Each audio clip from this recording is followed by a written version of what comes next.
एक ऋषि और उसकी पुत्री की अनोखी प्रेम कहानी। द्वापर युग में एक ऐसे ऋषि थे जिन्होंने अपनी ही पुत्री के साथ सहवास किया था।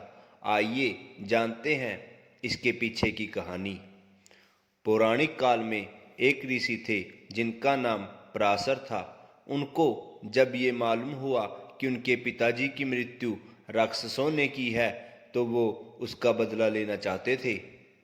पराशर जी ने साधना हासिल करने की ठानी, इसलिए वो सिद्धि प्राप्त करने के लिए जंगल की ओर रवाना हो गए।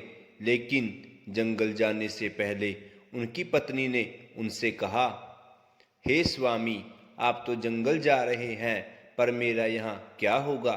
तब पराशर जी ने कहा, हे भाग्यवान, तुम्हें जिस चीज की चिंता सता रही है वो मैं समझ गया हूँ। जंगल जाने के बाद मैं तुम्हें किसी के हाथों अपना शुक्राणु भिजवा दूंगा, जिससे तुम गर्भवती हो जाओगी। इतना कहकर ऋषि सिद्धि प्राप्त करने के लिए जंगल में चले गए।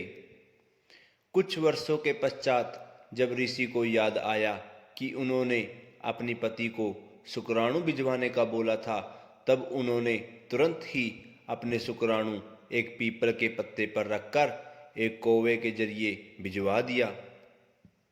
जैसे ही कौवा थोड़ी दूर आगे बढ़ा, एक बाज की नज़र उस पर पड़ी और बाज ने कौवे पर हमला कर दिया। इसकी वजह से वह पीपल का पत्ता नदी में जाकर गिर गया। पानी में गिरते ही एक मछली ने ऋषि पराशर के शुक्राणु को निगल लिया, जिससे वह मछली गर्भवती हो गई।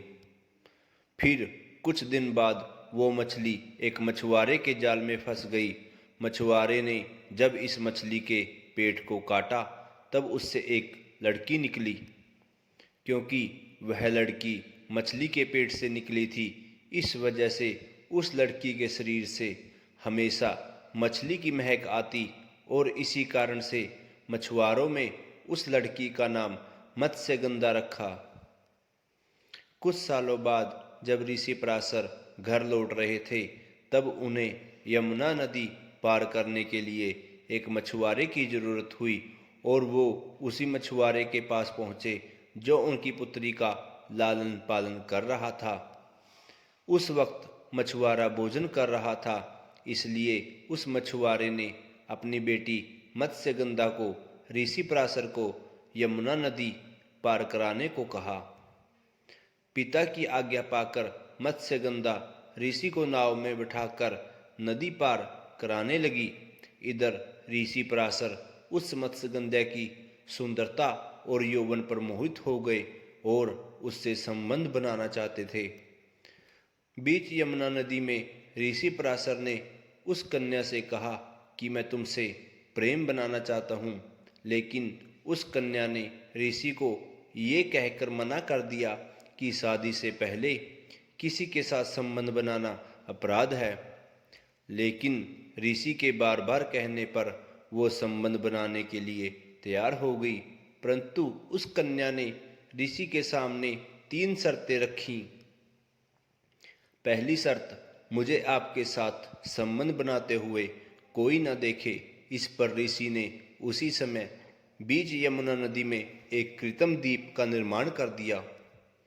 दूसरी शर्त, मेरी कोमायरता किसी भी हाल में भंग नहीं होनी चाहिए। इस पर ऋषि ने आश्वासन दिया कि तुम संतान को जन्म देने के बाद फिर से कुंवारी हो जाओगी। तीसरी शर्त, मेरे शरीर की ये मछली जैसी दुर्गंध दूर हो जाए और एक ऐसी खुशबू में परिवर्तित हो जाए जो मीलों दूरों से भी पहचानी जा सके। ऋषि ने उसके शरीर की दुर्गंध को एक खुशबू में परिवर्तित कर दिया। इस प्रकार से ऋषि ने मत्स्यगंधा की तीनों शर्तों को पूरा किया और फिर उसके साथ उसी बीच नदी में प्रेम संबंध बनाया। इस प्रेम संबंध के 9 महीने बाद उस मत्स्यगंधा ने एक पुत्र को जन्म दिया, जिसका नाम कृष्ण द्वापयान था, जो आगे चलकर महर्षि वेद व्यास के नाम से प्रसिद्ध हुए। वही मत्स्यगंधा आगे चलकर हस्तिनापुर नरेश शांतनु की पत्नी बनी और सत्यावती के नाम से जाने जाने लगी।